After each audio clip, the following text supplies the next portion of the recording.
Olá pessoal, tudo bem? Então, a gente vai estar começando mais um módulo agora de citologia, ainda dentro da introdução à citologia, né? A gente falou na última aula sobre a estrutura da membrana plasmática, né? As especializações de membrana. Foi uma aula bem mais introdutória, como que a gente pode estudar a célula. Hoje a gente vai falar de um módulo que é muito importante para o vestibular, né? Na verdade, e que os alunos geralmente têm um pouco de dificuldade. A forma que ele vem no vestibular pra gente, né, a forma que ele cai no Enem, na UERJ, na FUVEST, não é uma forma tão simples. Geralmente são questões um pouco mais complexas. Questões que vêm geralmente em forma de gráficos, você precisa interpretar bastante. Então é um assunto que vocês precisam dominar bem, tá? Para poder acertar quaisquer questões que caia dele, tá bom?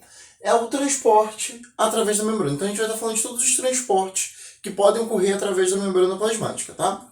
Então, para começar essa aula, é muito importante a gente lembrar que a membrana plasmática ela atua como uma barreira seletiva.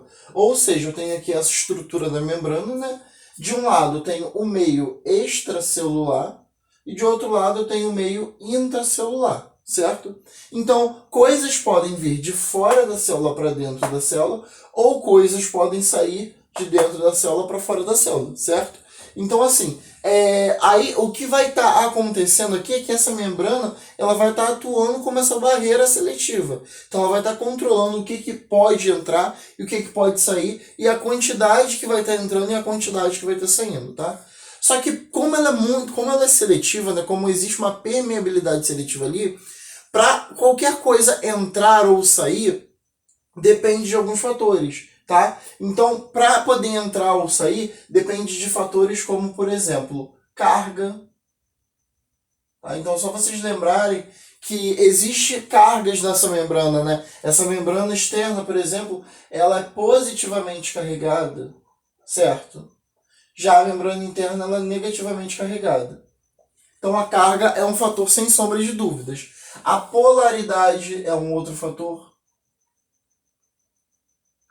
E por que a polaridade é um outro fator? Como eu falei com vocês, a membrana ela não tem, ela tem essa estrutura, né, anfipática que está relacionada ao fato dela ter regiões polares e regiões apolares. Então, vale lembrar que essa parte aqui das cabeças são as regiões polares, tá? Já o meio dela, que é a parte das caudas,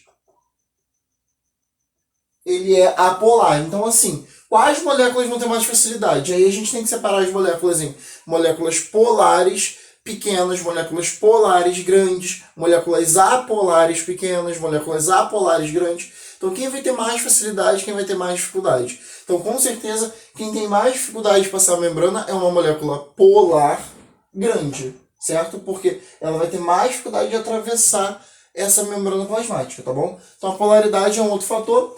E o tamanho também, né, que eu acabei de falar, tá? Então o tamanho também é um outro fator, né? Então se ela for uma molécula menor, se ela for uma molécula maior, você também deve considerar. Ficou meio bagunçadinho que eu esqueci de escrever embaixo, mas acho que vocês conseguem se organizar aí.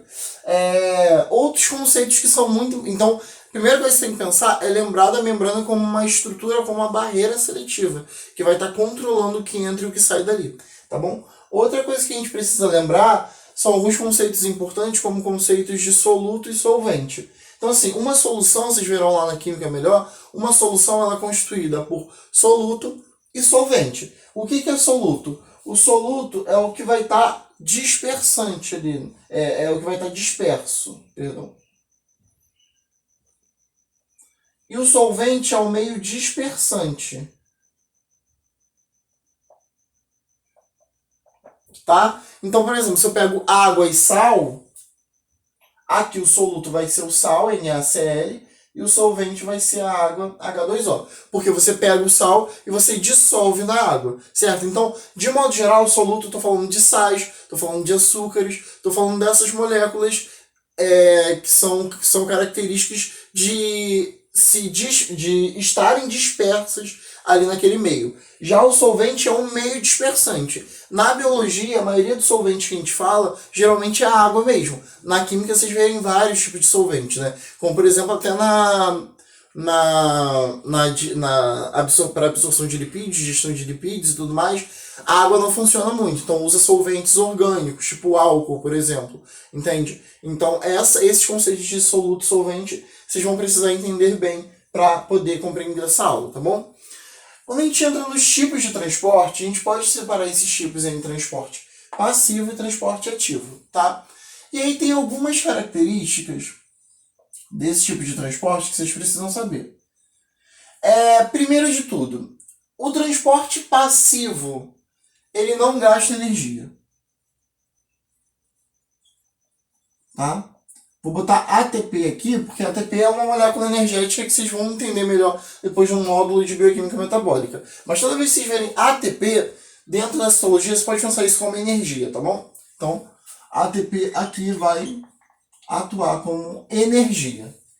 Já o ativo, ele gasta ATP, ele gasta energia.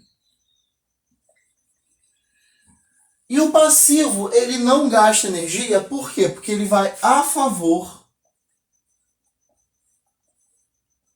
do gradiente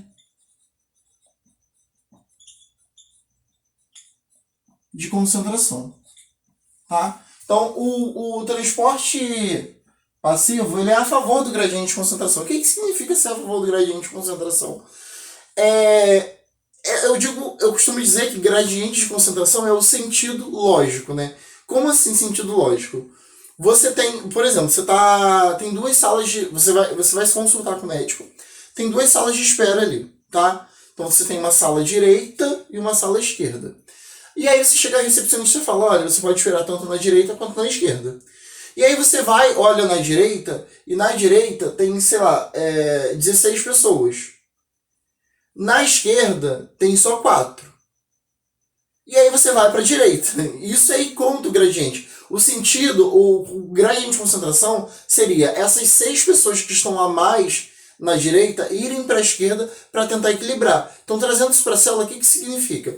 O gradiente de concentração é o equilíbrio dessa reação, na verdade, é o transporte dessas moléculas que direcionam o equilíbrio da reação. Ou seja, quando eu falo de gradiente de concentração, quando eu falo que algo está a favor do gradiente de concentração, o objetivo é equilibrar os dois lados. Então, por exemplo, se eu estou falando de... imagine que isso daqui, esse traço é a membrana.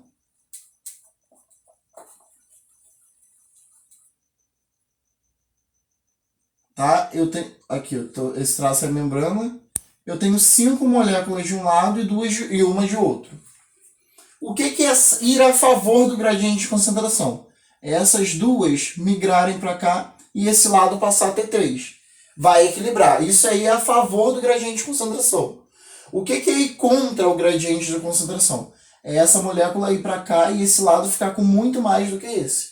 Entende? Então, a favor do gradiente de concentração é quando essas moléculas migram e tendem ao equilíbrio. Contra é quando o desequilíbrio ele se mantém ou ele se evidencia mais, tá bom? Então, nesse caso aqui, esse é o exemplo. Eu acho que com os exemplos dos transportes vocês vão entender um pouco melhor.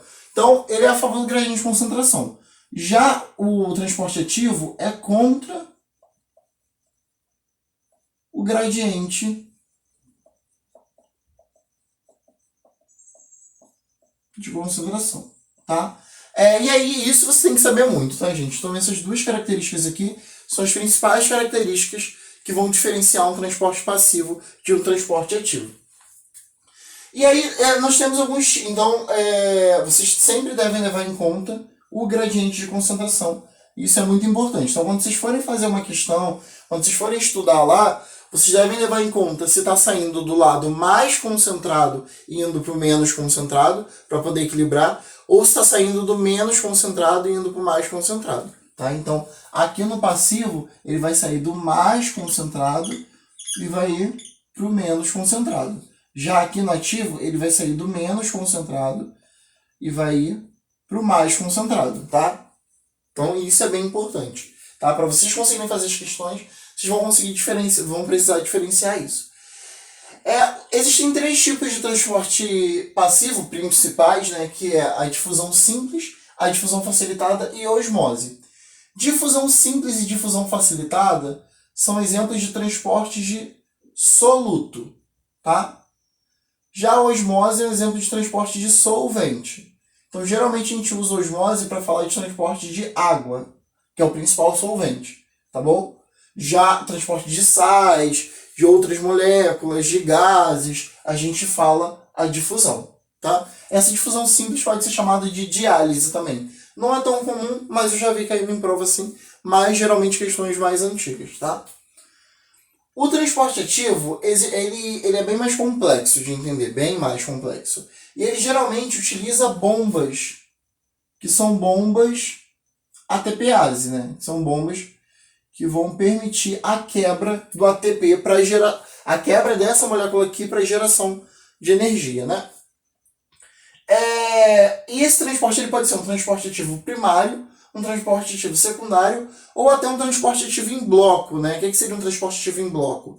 Transporte ativo em bloco é quando você transporta coisas bem maiores, tipo até uma célula mesmo, né? Então, uma célula pode entrar em outra célula, como assim? Uma bactéria, ela pode entrar em uma célula eucariótica, né? Ela pode ser fagocitada, ser englobada por uma célula eucariótica.